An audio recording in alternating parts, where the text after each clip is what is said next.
You're listening to The Secrets of Sacred Art, where we unearth the hidden treasures, history, and deeper meanings in religious and sacred art. We're your hosts, Alix Murray and Kathryn Laffrey. Welcome to episode 10, The Art of Altar Bread. In this episode, we'll explore all the art and images of making altar bread in the Latin Rite of the Catholic Church, and we'll also look at a few from the Eastern rites in various Orthodox churches. This podcast is recorded as a video. For fuller experiences, you can join us on the SQPN YouTube channel, where you can see all the images of the art we'll be discussing in the show. Please follow The Secrets of Sacred Art and all the other SQPN shows in Apple Podcasts, Spotify, or your favorite podcast app. You can also find us on social media at facebook.com/StarQuestMedia or on X, formerly known as Twitter, at SQPN, or on Instagram at StarQuest Network. All right, Alix, last time we left off talking about the beautiful Ghent altarpiece, and I wanted to show this image again so that we can really get ourselves focused on, well, I guess the central focus of our Catholic faith, and that's the Eucharist. Yes, the summit. The source and summit, yes. The source and summit of our faith, absolutely. Yeah. So just kind of to let everybody know why we're talking about this, the Ghent altarpiece did make me think of something that had occurred to me a couple years ago when I was at Mass. And there's all kinds of sights and sounds that happens at Mass. And every now and then, one will really stick with me. And then I have to know more about it. So, Alix, have you ever had that happen when you're at Mass, or am I the only one who gets that easily distracted? No, do you know, I wouldn't necessarily call it distraction, so that should give you an indication of, yeah, this happens to me a lot as well. Because I think it's another aspect of worship and really incorporating our entire being into the experience. And there's a reason the art is there, whether it's music, or something in the architecture, or something visual. I do look at things and I find it incredible that, I'll find something and then find a connection to what's happening up at the altar to something that I'm seeing in the church itself. You know? So I would say in our defense, Kathryn, that's not a bad thing. I think that's one of the reasons it's there. I mean, We're human beings. We have all these senses and things like that. And because really, if a well-appointed church, everything is really going to be pointed towards God. So, you can be focused on what's going on in the altar, up at the altar, or you can, if your mind or if your eyes wander, or you're listening to the music and with more emphasis, it's all pointed towards God. So I think it's okay. Exactly. Yeah. That's why you took my words right out of my thoughts. There you go. Great minds, Kathryn. Yeah, great minds think great alike. minds, great minds. Yeah. Okay, so recently, my great mind, yeah, right. No, it was actually a word this time that got me, or a little phrase. So at Mass, during the preparation of the altar and the offerings, and this is in the ordinary form of the Mass. I don't know if there's an equivalent. It's slightly different, I think, in the extraordinary form or the Old Latin Rite. This is something if I remember correctly, it's the priest says all of this. It's not something that it's not an exact translation, I guess. Yeah, it's a little different. I was reading through, I had my missals side by side going, okay, where does this happen? Yeah. But for me, when I go to daily Mass, our priest will always say this out loud so that we can all respond to it, because there's a respond. And so, he says Mass facing the tabernacle and everything. So it really kind of brings you all focused to the Eucharist. So as he says, "Blessed are you, Lord God of all creation, for through your goodness we have received the bread we offer you, fruit of the earth and work of human hands. It has become for us the bread of life." I got fixated on work of human hands. And it's like, whose hands? Yeah. Who made that? Somebody made that. So I kind of got fixated on that. And then it also brought back to mind something I had shared with my catechism class. I used to teach 7th grade catechism. And when we would teach them this section of the Mass, I would let them know that this is really from a much older prayer that predates the church. Mm. And it's a Jewish blessing before eating bread, or can be also said for a whole meal, like for the whole meal. And it's, "Blessed are you, Lord God, King of the universe, who brings forth bread from the earth."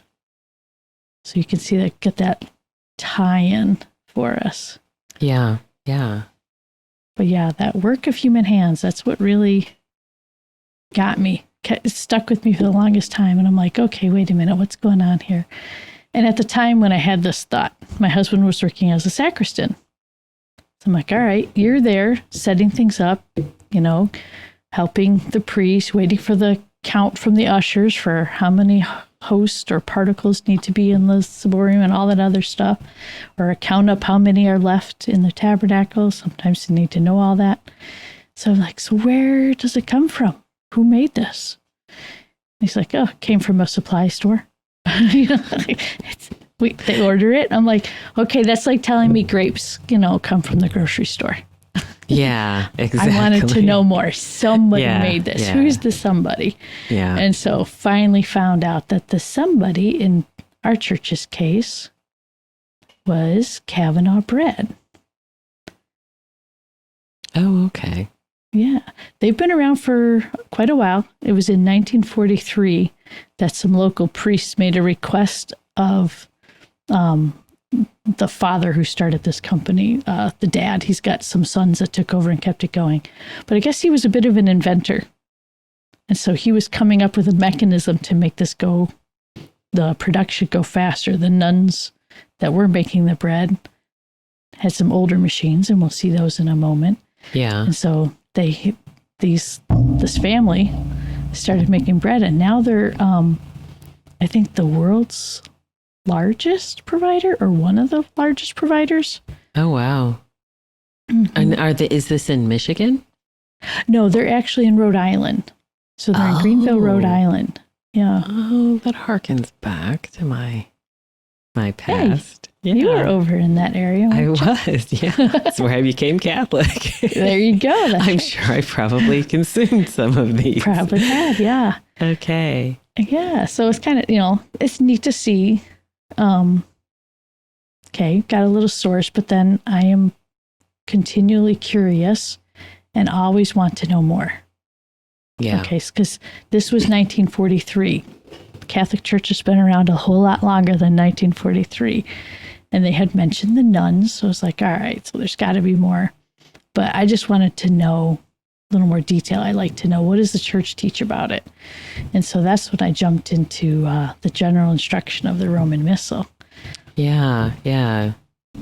Chapter 6 on the requisites for the celebration of the Mass. And shall I read a little bit of this? So, yeah, if you could, please. Please, it's a nice little if section. Everyone would please humor me as I go through this, not as quickly as possible, but as clearly as possible, I guess. There you go. Following the example of Christ, the church has always used bread and wine with water to celebrate the Lord's Supper. The bread for celebrating the Eucharist must be made only from wheat, must recently be baked, and according to the ancient tradition of the Latin Church, must be unleavened. The meaning of the sign demands that the material for the Eucharistic celebration truly have the appearance of food. It is therefore expedient that the Eucharistic bread, even though unleavened and baked in the traditional shape, be made in such a way that the priest at Mass with a congregation is able in practice to break it into parts for distribution to at least some of the faithful. Small hosts, however, are in no way ruled out when the number of those receiving Holy Communion or other pastoral needs require it. The action of the fraction or breaking of the bread, which gave its name to the Eucharist, is in apostolic times, will bring out more clearly the force and importance of the sign of unity of all in the one bread, and of the sign of charity by the fact that the one bread is distributed among the brothers and sisters. So yeah, so there we go. The one bread. So.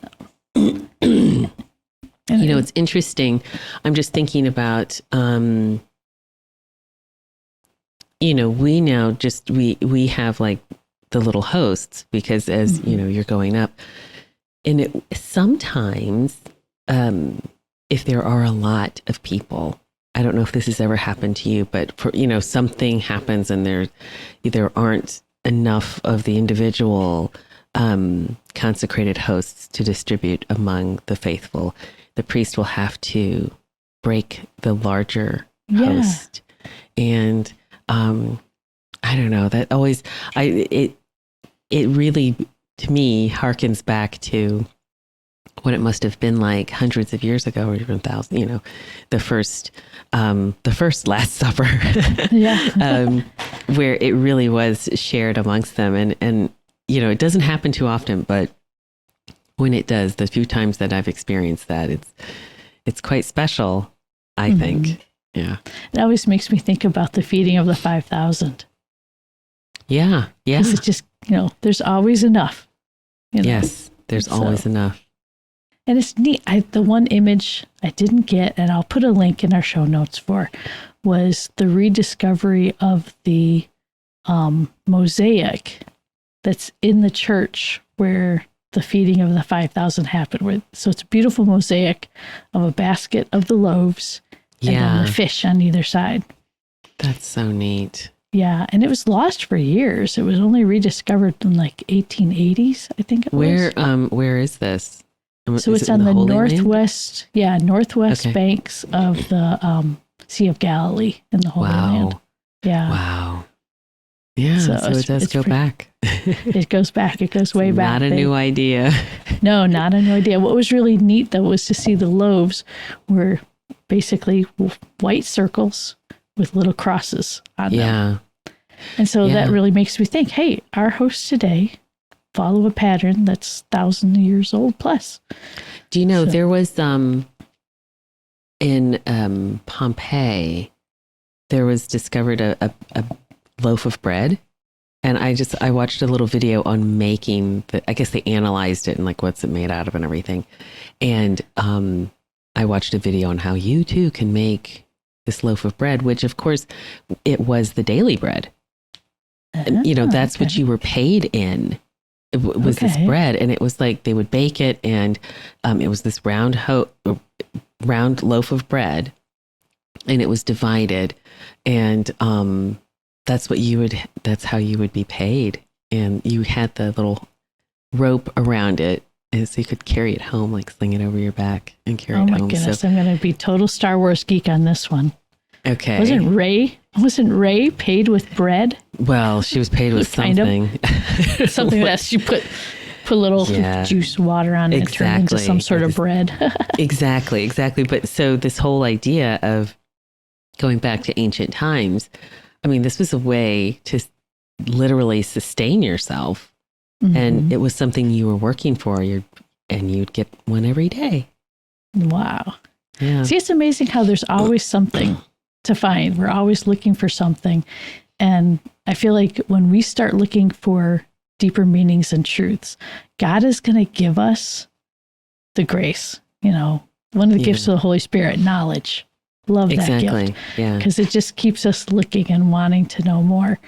And for me, as I was wanting to know more and more and more, I like going through kind of daily Catholic blogs, and that's my news in the morning. And sure enough, I come across the Liturgical Arts Journal, and they had an article on the making of altar bread. Yeah. And they had these two bread machines, or altar bread making machines that were in there. The one in the lower left is an electric model. And then the square one to the right is actually, looks like it's gas heat. There's that gas pipe coming out the bottom. Yeah. It was amazing as the the way that these would press together. So you get the thin host it's like a and gridiron wafers. or oh gosh. Like a waffle maker. Yeah, I was just thinking or a tortilla press. something like that. Yeah, or even the crepes that you get, at the Christmas villages and things like that. Of course, that you really, and you know what, you have to know what you're doing as well. If you're going to use something like this, I guess, I think you'll go into this, but things could go very badly wrong if you don't know what you're doing. And this is not what you want to mess up on. Oh yeah. The timing's got to be perfect, and you better know where to put your hands at the right time. Yeah. And how much of the mixture to put in? Because I would imagine if you put it too much in, it wouldn't be able to be consumed. Yeah. That would just be overflow that's got to be trimmed off. And then, that's my next quest. What do they do with all the trimmings? Yeah. What do they do? Did you find out? I haven't, I just thought of that question now. Oh, okay. Okay. Hey, that could be something our viewers could find out for us. Yeah. And put it, add a little message to our Discord community. We love having good conversations there.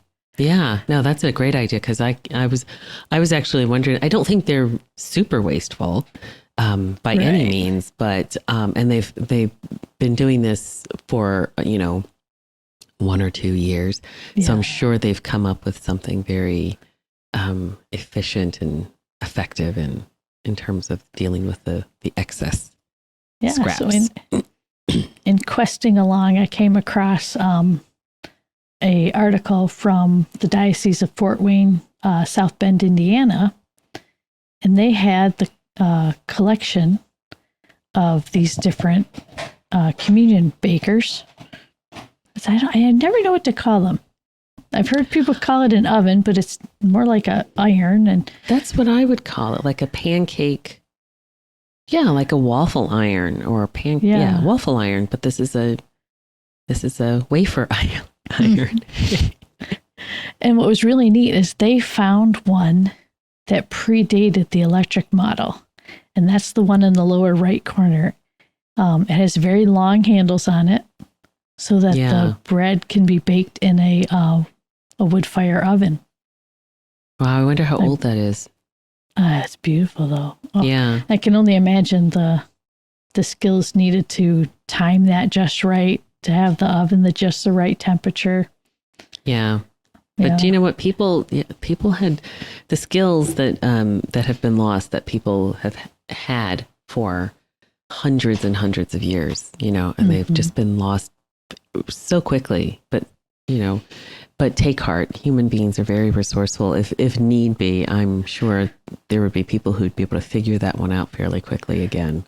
And you can see on these irons how few hosts could be made at a time. So you had the larger ones for the celebrant, and then the smaller ones for distributing. So, roughly 10 hosts could be produced. And then with the larger electric ones, that helped get it going. And then they had little cutters, like biscuit cutters, to cut them out, which again, they have to make sure that the bread is just the right temperature. Yeah, because you don't want it to be too brittle that everything just crumbles and breaks. And then you don't want it to be too soft that it just all bunches together. One of the things I will say that I found out is at the cathedral, and the cathedral here and the church that I attend, they all get the hosts from the same company, which I think I sent you the link that our priests, that our canon had sent to me. They make sure the edges of the hosts are sealed to prevent any crumbling once it's consecrated, which I thought was very comforting, actually. But there's different ways that the hosts get cut out. Yeah. And so sometimes they're cut from a big sheet with a hydraulic press or a foot press. And actually, I'll show a nice little video for that in a little bit. Yeah. And then other times it's pressed in the way that it's molded. And so that actually closes the edges so they don't get the crumbling. Yeah. what was neat to see is that these big electric presses are still being made. Well, that's, So- yeah. Yeah, Wow. so it's obviously been functioning very well since the 1880s. That why ruin a good thing? Yeah, exactly. If it ain't broke, don't fix it, right? Uh-huh. So I thought this was really neat. And it was neat to see now how efficiently they lay out the pattern into the iron or aluminum, depending on what it's made out of. Yeah, yeah. And then just beautifully done, having the crucifixion scene and the IHS on there, even the three little nails down at the bottom. Yeah. So I guess the crucifix would be on one side Mhm. and then the other side would have the IHS, or are they both, do you see what I'm saying? So they're two different reliefs on either side of the, So usually the back side, like the top side, if you look at the image of the full iron, Mhm. you'll see that the pattern's on the top side, and on the Okay. bottom iron, lined up with the larger host, will actually be fraction lines, so that Yeah. Okay. it helps the priest in the breaking Okay. to get a nice clean break. Yeah. Yeah. That makes sense. Okay. Thank you. Yeah. Yeah, so I want everyone to see this wonderful video from the Nuns of Immaculate Heart of Mary. And they're out in Westfield, Vermont. The nuns have a thriving business here, making altar breads, used by Catholics in their sacred celebrations of the Eucharist. These unleavened wafers start as batter made simply from flour and water, cooked on panels resembling oversized waffle irons. Sister Marie-Ange Martel later drills through stacks of breads to cut out small discs. It's silence usually. They're only the machine are speaking and hoping for customers. Always hoping for customers. A little bit. Those hopes are being realized. Through its website and word of mouth, the monastery shipped more than 3.7 million individual hosts last year alone in several varieties to a few hundred parishes, mostly throughout the Diocese of Vermont and Archdiocese of Boston, but to 24 states now, and even Canada. Do you consider that an honor? Yeah, that they want to support a little place like us in the middle of nowhere. Yeah, it's pretty cool. No, that was, it's interesting. I think it's so neat to see it being made. And I'll be honest with you. Part of me, when I hear the words like efficiency and mass produced and all this stuff, I kind of cringe when we're talking about anything sacred, and especially something that is going to be used in such an important way. Mm-hmm. And I don't know. I don't know.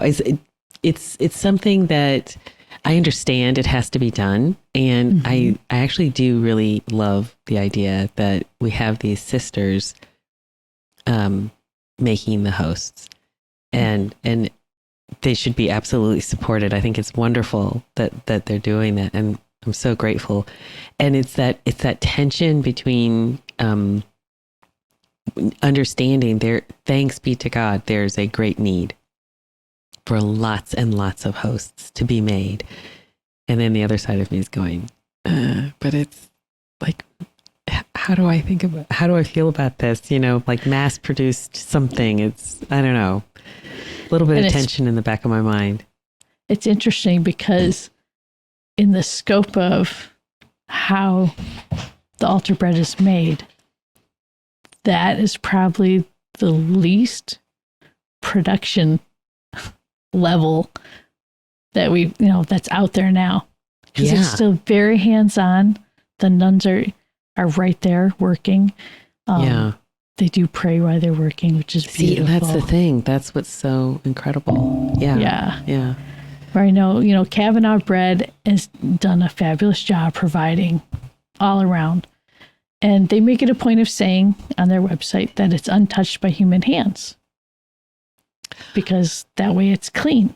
It's like, okay, that's beautiful. But at the same time, I don't know, maybe I just like little old nuns because they're adorable. but having a house that was made by a little old nun just seems, like homemade cooking.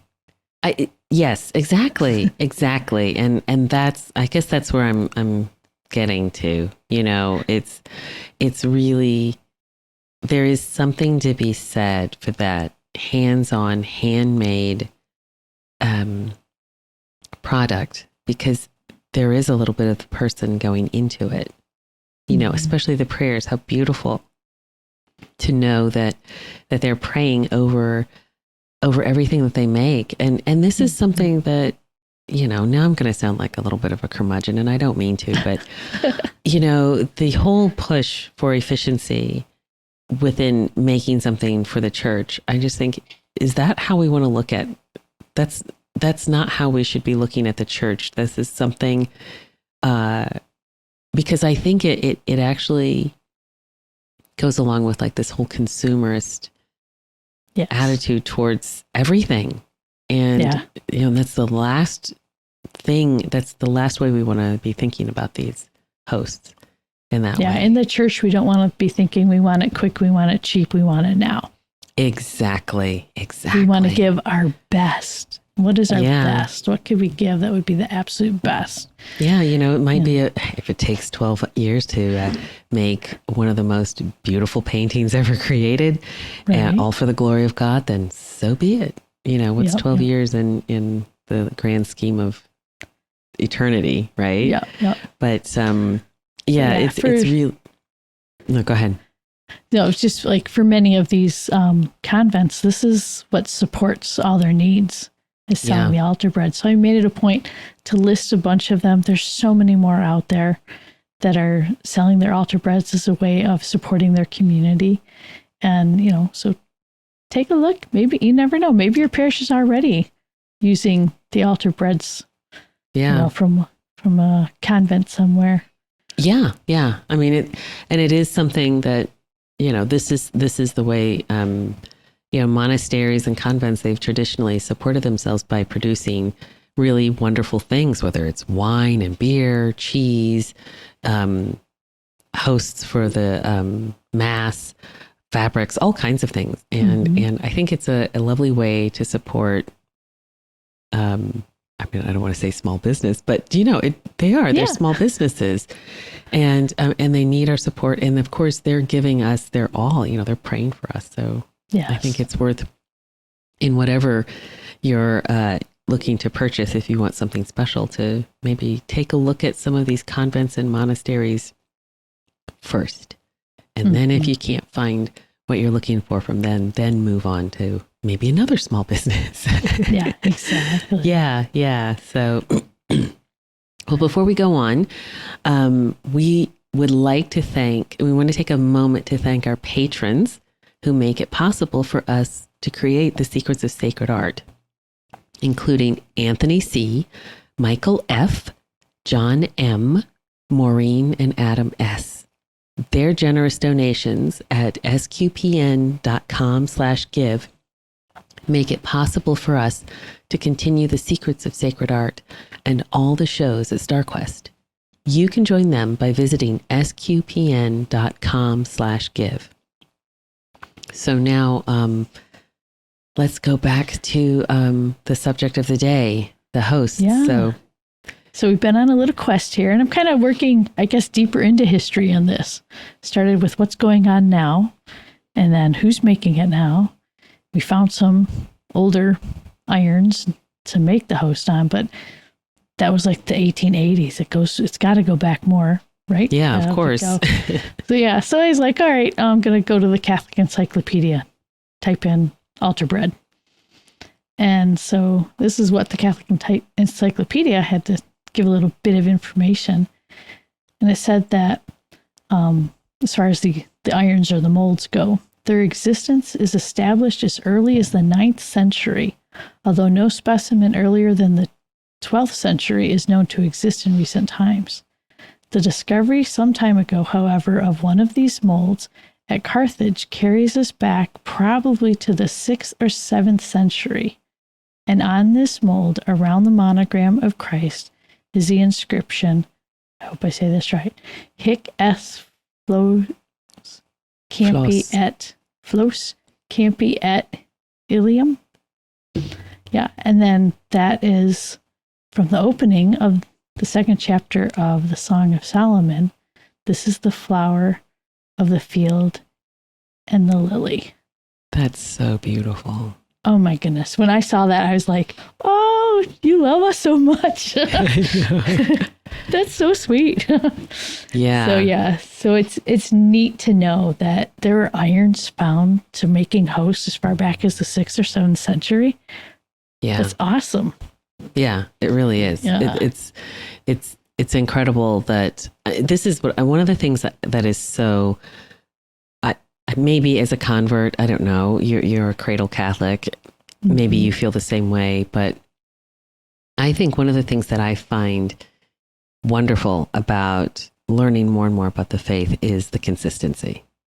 Yes. Going all the way back to the beginning or nearly the beginning. And you're like, oh, and we're still doing that. Good. Yeah. Yeah. It's amazing. Yeah. It's so nice to know. And then just the fact that such an ancient art form has been able to last in its relatively the same style. Yeah. And still be useful. Yeah. You know, it's still pressed irons. I love it. Exactly. And it just makes me think about bread in general. Maybe because I love bread so much. Yes, please. Oh my gosh. Yes, gotta have bread. Thank you, God, for bread. I just, it's my downfall on so many different levels. But we really love sourdough. Oh, and so my husband and I will go up on Saturday to this other village, and we get the sourdoughs and the focaccia and everything and then some of the traditional English breads that he makes. And you know what? It's the same thing. What's more human than really enjoying a lovely slice of toast with butter on it? And, Exactly. It's so good. But also getting back to these irons, some of the details on them was neat to hear and learn about. And that some of them were actually dated and then had the initials of the engraver on them. Oh, that's interesting. So it's neat to think that, there could have been a guild of iron workers that made these. There had to be. There had to have been, right? Yeah. And then a lot especially, I'm just thinking, especially if there was a region or if there was a chapel house for a guild, they would absolutely have had this. Oh, definitely. Yeah. What a job that would be. It'd be neat. I like metal work too. And so I just find that'd be so neat. What an awesome job that someone had to form the iron out and then someone else has to carve into it. And, it's really, fascinating. Yeah, that's one guild. And then they sell those to all the other guilds that have the chapel houses and the little chapels. Yeah. Great business. Yeah. So some of the designs they found, and they'd also have the donor's coat of arms sometimes on the irons. Wow. So there's our donors supporting everything in the church. Get the beauty. Yes. So on a 15th century iron, they found a figure of the triumphal lamb. So there you go, just like our Ghent altarpiece. Yeah. Or they had the holy face surrounded with fleur-de-lis, crucifixion, resurrection scenes. Some hosts were actually made with Christ seated on his throne imparting his blessing. And I was like, that's fascinating. As a priest, to have a host that beautiful at that moment of elevation in your hands to focus the whole community. Yeah. At that high point of the Mass. I like the idea of him sitting in majesty. And I really like that idea because, of course, when they elevate the host and you look up to see that would be really, really a connection of almost full circle. Yeah. Everything that's going on. Well, there's that saying that, the veil between heaven and earth is so thin at that moment. Yeah. Like you're like Yeah. right there. It's probably the thickness of the host. Yes. Yeah. Exactly. Exactly. It's almost like peering into heaven. Yeah. No, I like that. I like that thought, Kathryn. I really like thank that. you. Yeah. I wasn't me, so I'll just give it to the God and give him the glory. There you go. There you go. No, that was excellent. It was most excellent. Yeah. And it was neat to find out, as they talking about the elevation of these beautiful hosts, that it was in the 13th century that the elevation of the host was added to the Mass. And Interesting. yeah, so it like right around the time of, talking, the word consubstantiation was really codified. This is what's happening. And it made me, curious, because I'm like, well, there's got to be some art images that kind of reflect this. And sure enough, found a beautiful image. Yeah. I've seen this before. This looks like it might be from a Book of Hours or something. Yeah, it's from a Book of Hours. And this is a 15th century manuscript. And what was really fascinating was zooming in on the picture. And on my computer, I took it all the way into the host. And the image on the host looks almost exactly like what was etched into the irons that we've looked at. So that image has been around and used at Mass since the 15th century or older. I would say it's probably has to be older. Like, why would they wouldn't have like, oh, now that we're going to elevate it, let's change what's on it. They would just elevate it, what they were looking at. That's really incredible. Do you know, I mean, you might go into this, but do you know when in the Latin Rite or the Roman Rite that they started using unleavened bread, or has it always been like that? Do you know?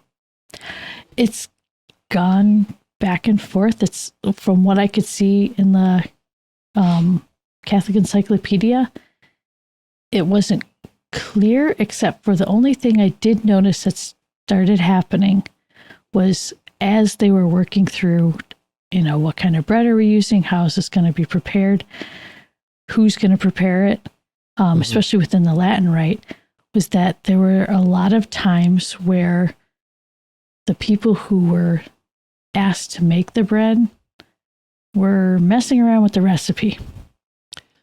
As you do, yeah. Yes, and in some very unholy ways. Oh, don't be messing with the recipe. So yeah, it's a fairly straightforward recipe. Please, wheat, water, mix. Yeah, exactly. But yes, they actually had some people were, I think they said the one thing they could say in the encyclopedia without being too crazy was the blood of an infant. Sometimes people would add, So that shenanigans got put down as quick as it possibly could. I wonder what that was all about. Yeah, I That's don't know. Crazy. Oh my gosh. Yeah. So, I mean, you know how, the enemies of the early church, one of the things they accused people of was cannibalism. That's right. Because they had a bad understanding of what was going on in the Eucharist, during the Mass. But don't make the enemies right. Oh my gosh. Right. Yeah. Wow. So, I mean, they reined things in. So then it was just clergy or monasteries and stuff making the bread. And at one point in time, they actually had wheat fields that were designated only for making the bread, which I thought, oh, that's so cool. Yeah. And do you know what? And then sometimes, and I'm sure it was probably all over Europe, but in this country, there would be a certain parcel of the land for growing that would be reserved for thieves and animals. So it was to keep people from sin. So if you had to go and take it, you weren't stealing because it was for you anyway. And actually here, interestingly enough, there's some farmers that grow commercial bird seed, for your bird. This is another thing, like, where does all this bird seed come from? Well, people actually grow it.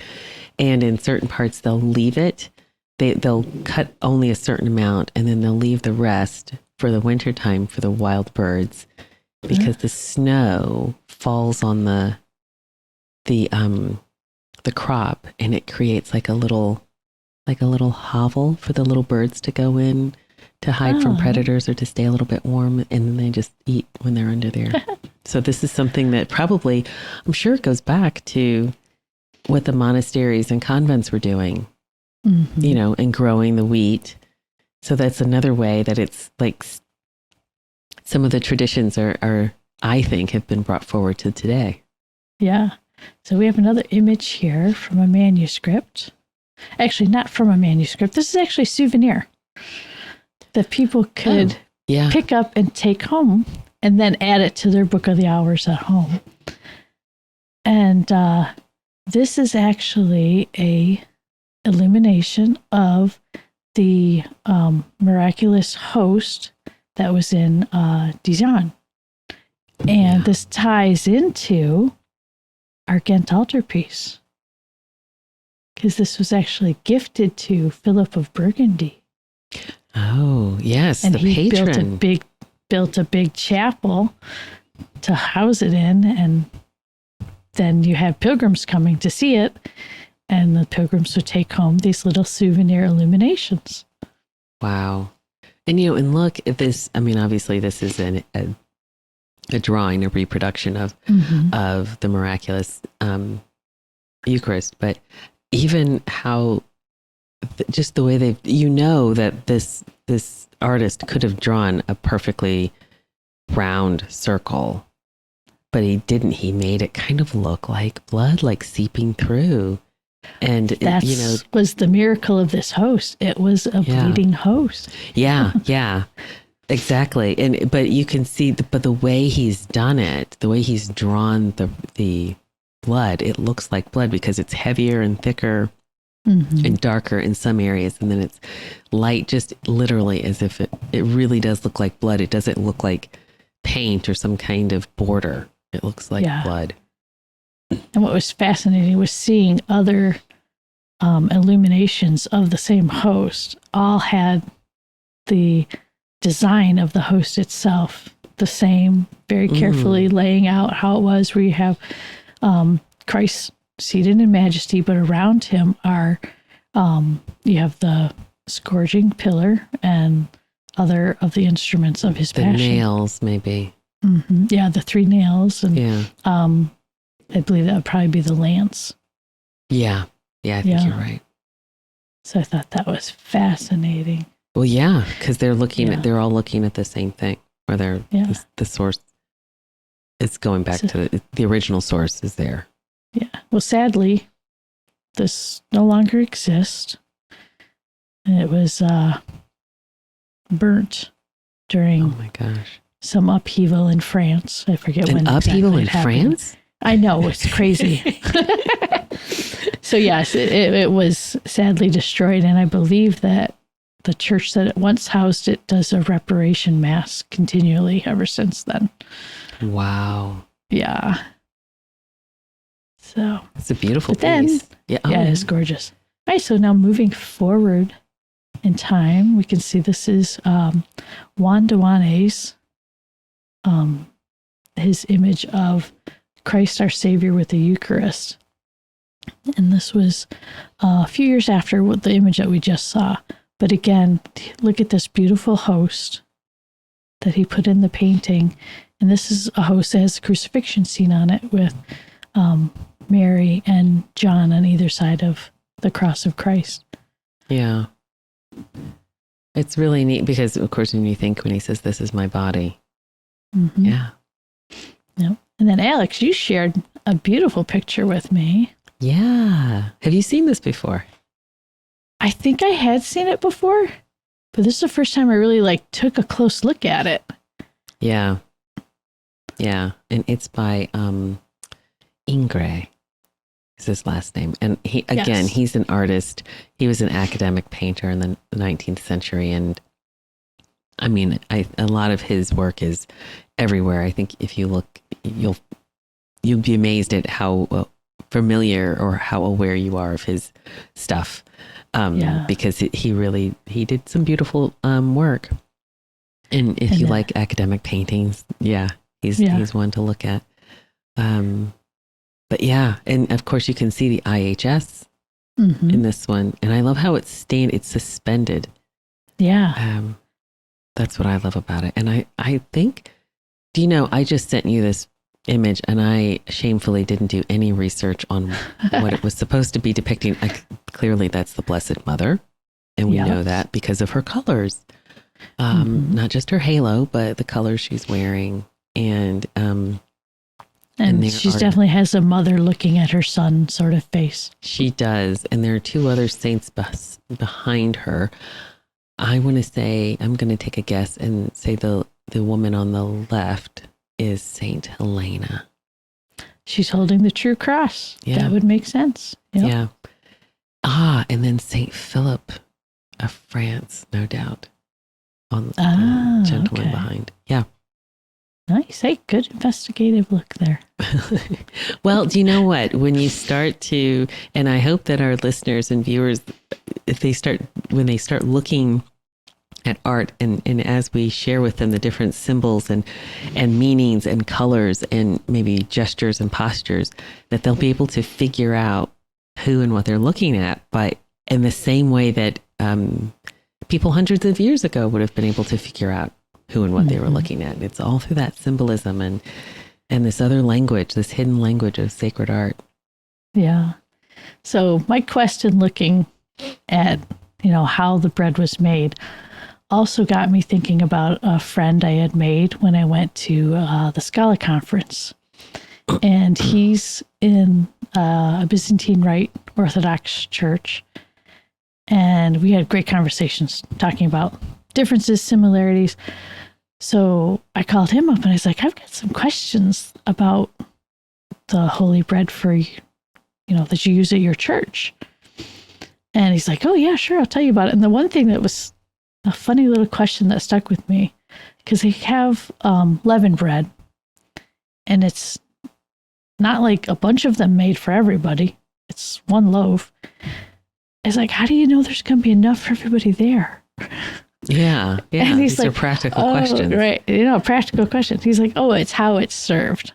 Because it's served little fractions of it in a spoon with the consecrated wine.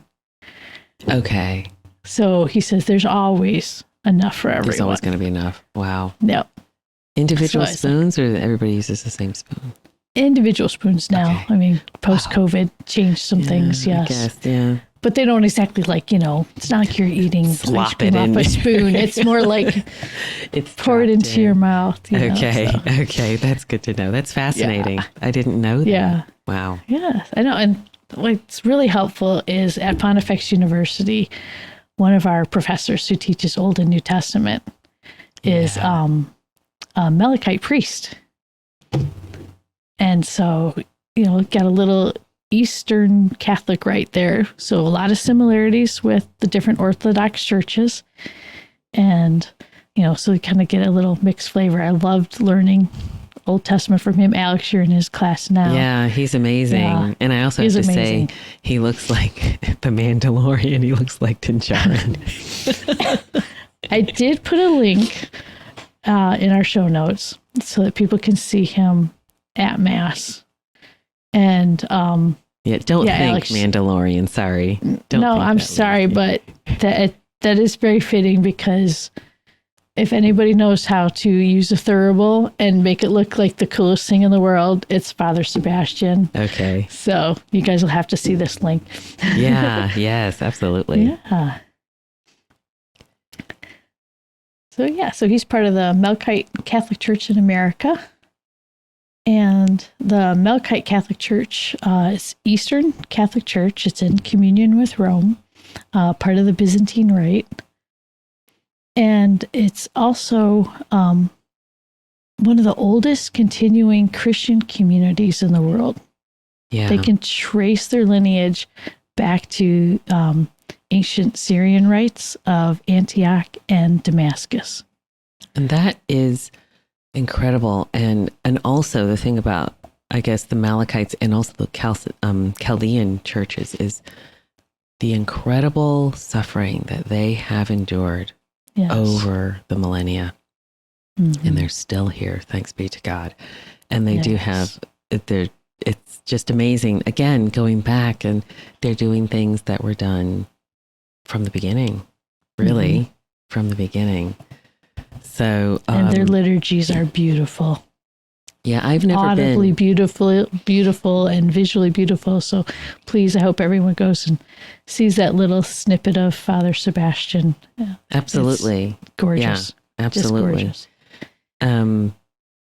Okay, so did you want me to kind of read a little bit here of the See, Kathryn gets me to read the words that we're not really sure how to pronounce them. You have better language skills, my dear.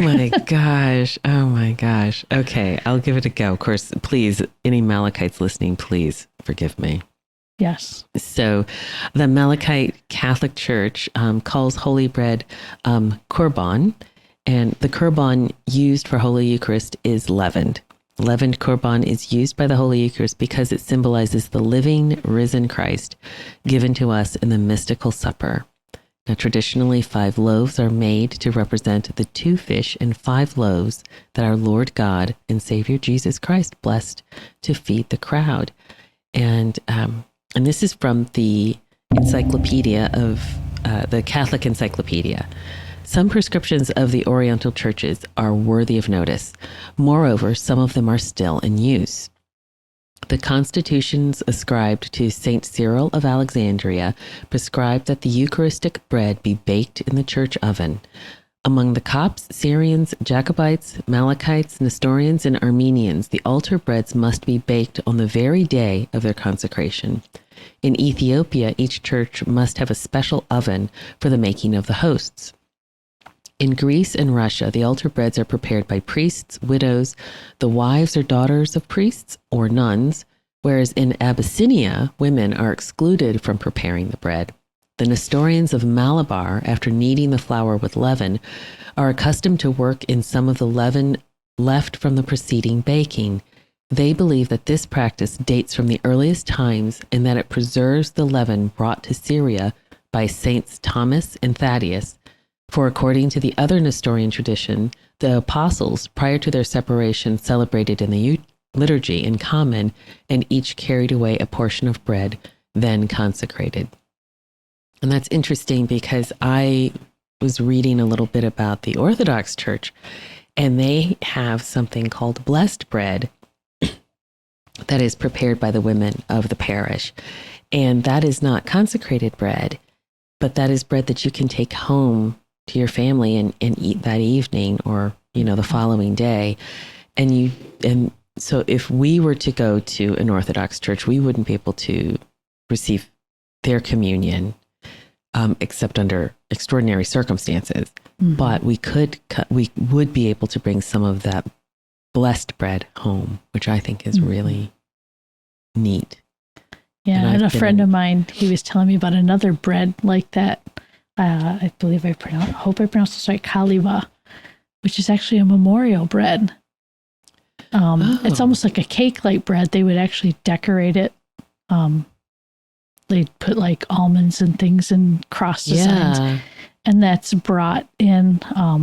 He said that he makes one for his mother as a remembrance of her passing. And same thing, those breads are brought in. They're not consecrated, but they are blessed and then shared. Yeah. So it's a neat remembrance bread. Isn't there I think there's a Polish tradition as well. Something similar like that. When they bring in bread, maybe for Easter? Oh, for Easter, we bring in all our food to be blessed. Oh, okay. To be shared, right. Yes. But we do have another bread that we're getting ready to use. We're recording this before Christmas. Yeah. And on Vigilia, we'll be breaking opłatki, which basically look like large rectangular communion wafers with nativity scenes on them. Yeah. I've had them before, and yes, we've... Mm-hmm. Why don't you tell everyone about it if they're not familiar with it? Because we've had it in our homes as well. Yeah, it's a beautiful tradition. Everyone gathers around and is given either a whole one or a portion, depending on how many people are gathered around. We probably had 40, 50 people at one time at Busha and Jajo's house in downtown Detroit. But what you do is then you walk around with your piece and you wish the person a Merry Christmas and happy blessings in the new year and break off a little piece from each other's wafer to share. Okay. And they say in Polish tradition that there's no way that anyone would be able to hold a grudge or a grievance with someone after sharing opłatki. That it's a way of closing out the year with everything reconciled. Nice. Yeah. Reconciliation of debts and everything. That's interesting. It's now what we had was a little bit different and it was on the box. So it's not like I made this up. Like I wanted it to be. And so then it was. So we got some of that, the wafer, the płatki. Is that? Opłatki. Opłatki. Mm-hmm. And it was, the tradition was you would share it with everybody in the household. Like, for example, if you were on the farm, including the animals. So you would go into the barn and you would give the horses and the goats and the sheep. There's a separate one for the animals. Oh, no, this was... we had a pink one for the animals. Oh, no, we all, we just had, we weren't that fancy. We just all had to eat the same thing.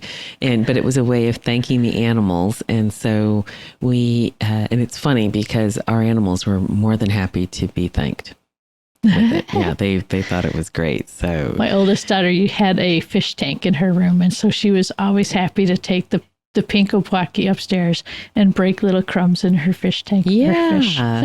Yeah. See, this is how important, and when you think about all of this, when you think about the Eucharist, I think this all really has its roots in the Eucharistic feast, is understanding that there's forgiveness and unity and connection with family, with the rest of creation. I think it's great. And yes, and it's all from the Source and Summit, inspired by the Source and Summit of our faith. Yeah, because then it becomes, a little domestic church, sharing a shadow of what happens at Mass. Exactly. And it makes sense. Again, this is the other thing that I love about learning about these things. It makes sense. So, we go for a meal and we're reconciled with Christ. And we go out and then we take that with us, and including the whole aspect of meals and sharing and uniting with everybody. Oh, yeah. So back to our Eastern brothers here. Yes. I want to put up on the screen. This is gorgeous, beautiful breads that they make. And the breads have a holy seal that gets stamped on them.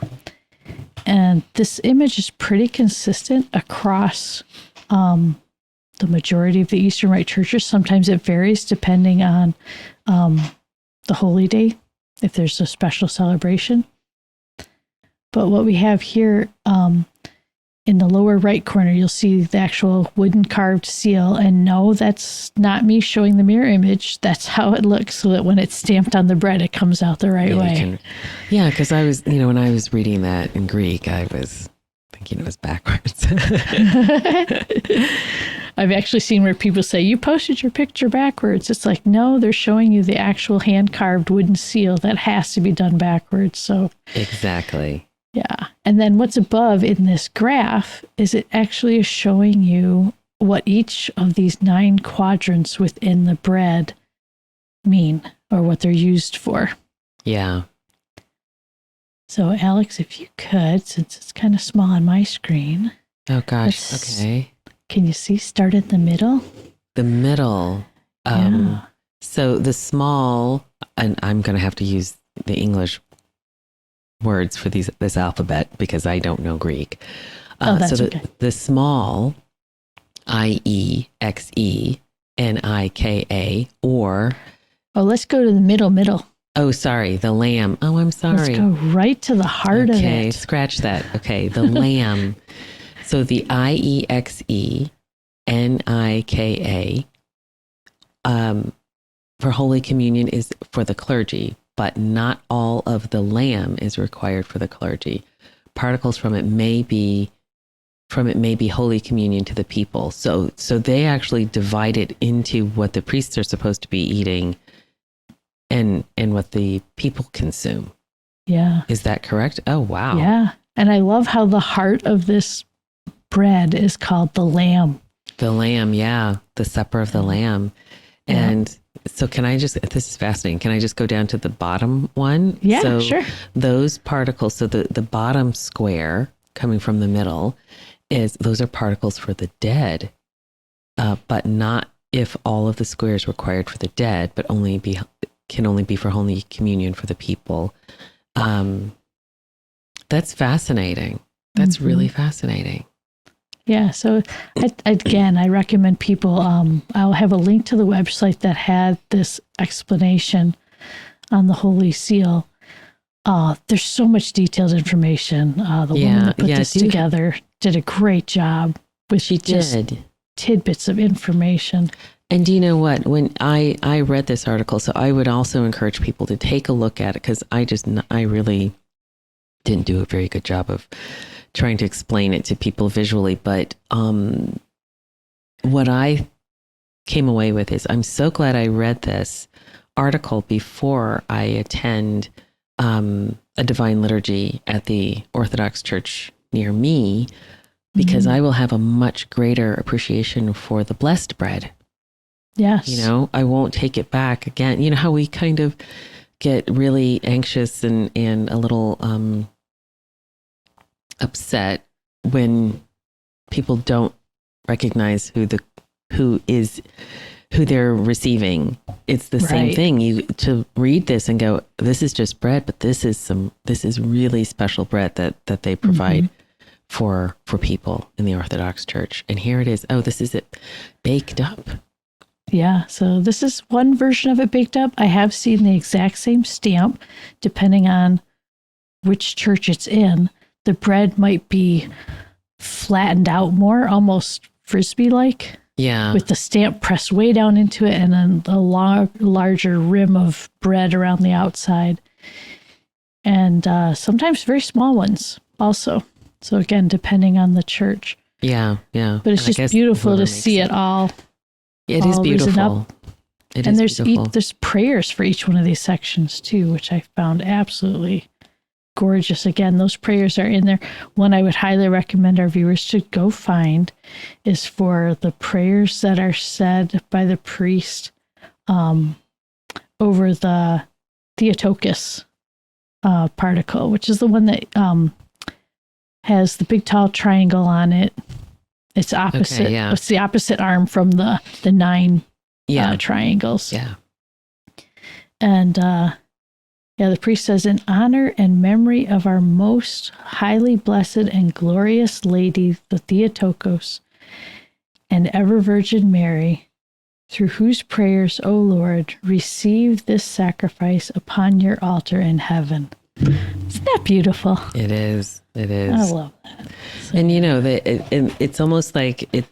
You know, sometimes we kind of approach reality, shall we say, from kind of the horizontal plane of the material world, and then every once in a while we touch the vertical.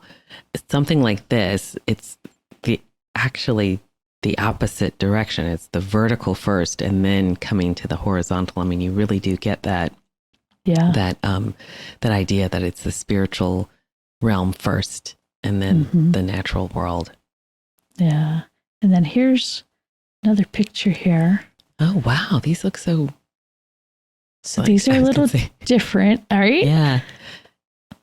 So I think some said the Russian Orthodox have this almost double stacked bread. And that's to show the two natures of Christ. Yeah. See, that's what I mean. Like, that's just amazing how everything is reminding you of the divine. Yep.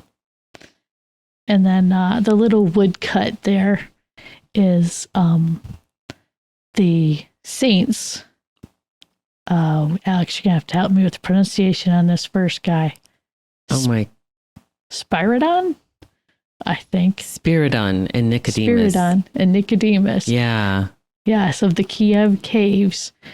And they are bread makers. They made holy bread for 30 years. They dedicated their lives to baking the bread. And it was so cute. One story I read, I can't remember which of the two, his cloak caught on fire, got a little too close to the oven, but it wasn't actually burning. So he was able to take it off and it was not destroyed or burnt by the fire. There you go. See, look out for God and yeah, exactly. He'll look out for you. Yeah. And then one last little finish up here. I thought we'd let St. Francis of Assisi give us the last word. Alex, will you read that for us? Happily. Thank What you. wonderful majesty, what stupendous condescension, O sublime humility, that the Lord of the whole universe, God and the Son of God, should humble himself like this under the form of a little bread for our salvation. Amen. That's beautiful. Yeah. So, Well, thank you very much. Yeah. This is something when we think about art, we don't really think about the art of, we do think about the art of bread making, but not necessarily the art of host making. So thank you for being so curious about it, because there's certain things, obviously, people hone in on certain things. And this is something, again, you never think about, somebody's got to make this, like this is to start with a human being somewhere. And as we were going through this, I was reminded years ago, this is when we were living in Rhode Island, there was a, I can't remember which religious sisters came, and they just did a little talk at the church for the kids. And they brought one of the host making irons, and the children got to make the hosts that were then taken and distributed at Mass after being consecrated. Isn't that amazing? that is They amazing. felt so special. My girls felt so special about that. And I was only half teasing Alex when I first saw that you could still buy these irons, going, hey, this could be our retirement gig. I know. Could you? I'm sorry. I would love to be a little old lady sitting around just, pressing out and cutting hosts for our Lord. That would be, yeah. I think, although the shipping and handling might be a little expensive between the two of us. Let's just ride a donkey to the nearest parish. I don't know. There you go. Hey, you never know. You never know. Right? But Never know. what a fascinating subject. And I hope that we'd love to hear people's thoughts, if they've had any experiences of maybe making hosts, or knowing maybe a family or a convent nearby who makes them. And maybe some of them have had experiences that my girls have had with making the hosts. So, thank you very much. This came full circle for you that way. Yeah, That's it did. awesome. It was. I hadn't thought about that for years, but I do remember that now. And I was, interested in it, but I had little ones, and so I couldn't pay as much attention as I wanted to. Let me just put it that way. Yeah. So it was nice to be able to get the details. Spur memories in others, or get you curious. And I want to thank you, everyone, for listening and watching. I hope you're watching us. The Secrets of Sacred Art on StarQuest. To find previous episodes of The Secret of Sacred Art and to send feedback, please visit sqpn.com/sacredart. You can send us comments by email at let's make sure we get it right, sacredart@sqpn.com. Please email us if you find something as curiously fascinating like this for you. And you can also leave us comments on YouTube or by visiting our channel on the StarQuest Discord community at sqpn.com/Discord. A lot of fun conversations happening on Discord, and I love sharing little finds like this with people. Absolutely. And we'll be back next time when we'll be discussing God's architect. August Welby Pugin. Until then, I'm Alix Murray. And I'm Kathryn Laffrey, hoping you find something beautiful. Bye-bye.